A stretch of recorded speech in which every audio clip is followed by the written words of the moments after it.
right, so because of what the pastor of Salvation Ministry said, that anybody will criticize him or use police arrest him, that is David Ibiyeomie. So I took my time yesterday to go through his preachings, and I think I understand why he says if you criticize him, they will arrest you. It is because he says a lot of nonsense. And truly, the man don't like criticism. Because when I post yesterday, I see some people, some writers go in comment section, he start to delete comments. Do you understand? Now, I will show you people what I saw. Like I said, he says a lot of nonsense. A lot. For now, Prophet Jeremiah, I will take break from you. You understand? Let's start with David Ibiyeomie today. And throughout this week, we're going to continue. Now, let me play this. The sin that Adam did, what was the sin he committed? That God will get so angry as Adam, you mean you committed this sin? Get out here. Because you need to ask questions. What is it that Adam touched? If it was apple, then you and I should not eat apple again. Adam touched the tithe. Was the only thing God told him not to touch. He said, this one is yours, but this is mine. Now let me say this to you to humble you. If you don't want to prosper, they are not ready for heaven. Because he said the streets of heaven, don't be holier than God. So every time you touch your tithe, you are living in dishonesty.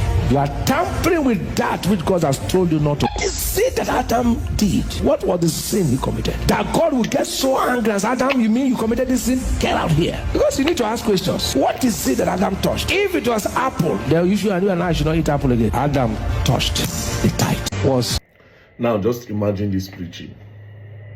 Imagine preaching something like this. Like this now. Because of this preaching, you have scared a lot of people in the church. Like this now, a lot of them will be so scared. Even if they don't get money for tithes, they feel borrow, come pay. Imagine bending the Bible for your own selfish interest. Because you want people to pay tithes. Just imagine it. Now, I don't know much about the Bible. But when I was locked up in prison, I took my time and I studied the Bible a little. And I can tell you for a fact that what this man is saying here is all lies. How? The story of the Bible says that God created Adam, then he brought in Eve to support Adam. The reason why they were chased out of the Garden of Eden was because God gave them an instruction about the forbidden fruits. And he said, this is the fruit of good and evil. Do not go close to the fruit. And then they went to eat the fruit. Then when they realized that they were naked, God said, okay, these people they now have the knowledge I don't want them to have. So it's now time for them to go out of the kingdom. So leave. Now, he now placed a curse. And he said, from today, man, you shall till the ground. You go suffer, you will sweat before you eat. Why women? Your punishment is that before you give birth, there will be pains during childbirth. By this time, tithing have not yet existed. Because when their eyes were blind, when they could not see anything, they had everything in the garden.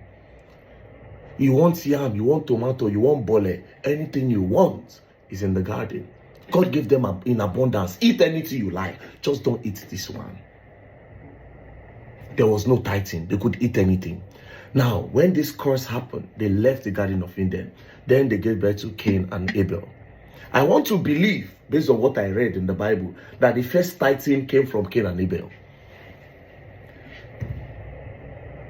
That the first tithing, because that was when Cain, according to what God taught, God said, from now on, man shall till the ground before they eat. Do you understand? So Cain being a farmer, then Abel being a shepherd, carrying sheep around. You don't go into poultry business and livestock business. Do you understand? Then this guy being a farmer, so it was now time for tithes. That is when I can say there was the first tithes. Going by the Christian religion about tithing, that is when I can say, okay, yes, that is the first tithes. Cain and Abel. So okay, it is appreciation day.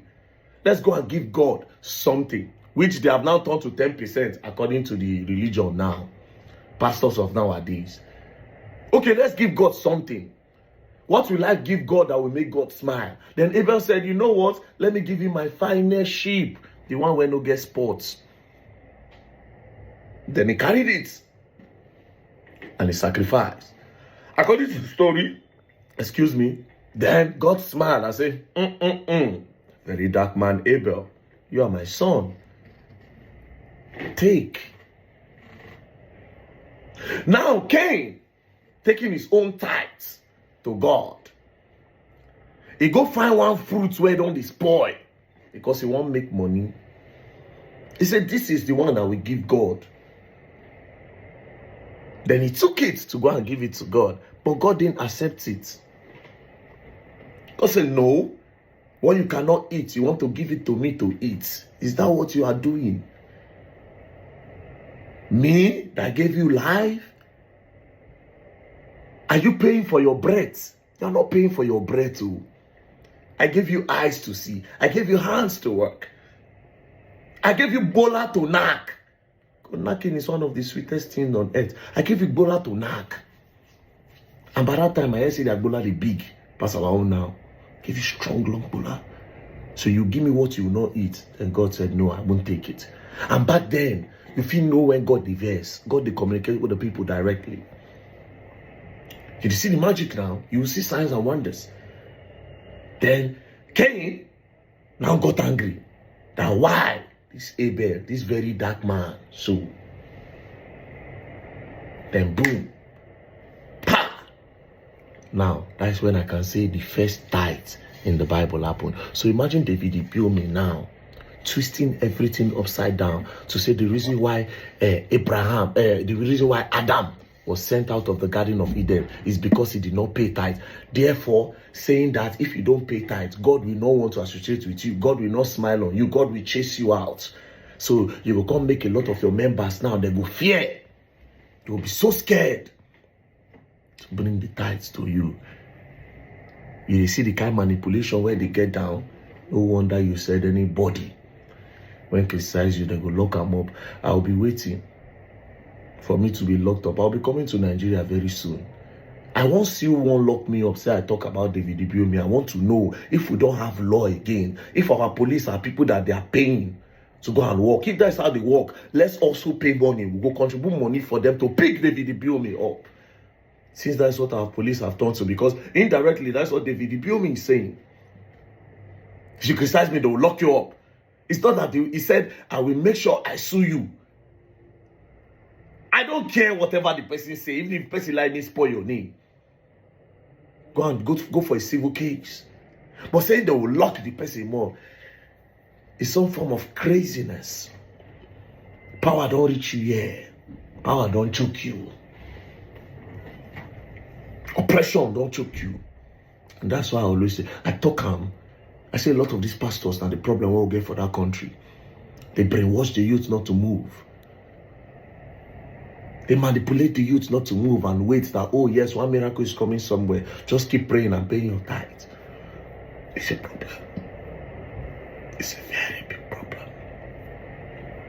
So, Pastor David Ibiyeomie, the criticism just started. After all, no be me go secretly record you. Now you post them online. So if it is online, I can give my fair comment. Just the way a lot of people give their fair comment. I know they go arrest anybody. Yes, if you talk, if I decide to respond, I respond.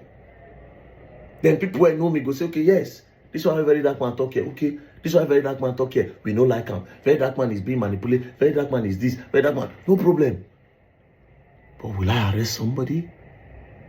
I mean, I can't compare myself with you. But then again,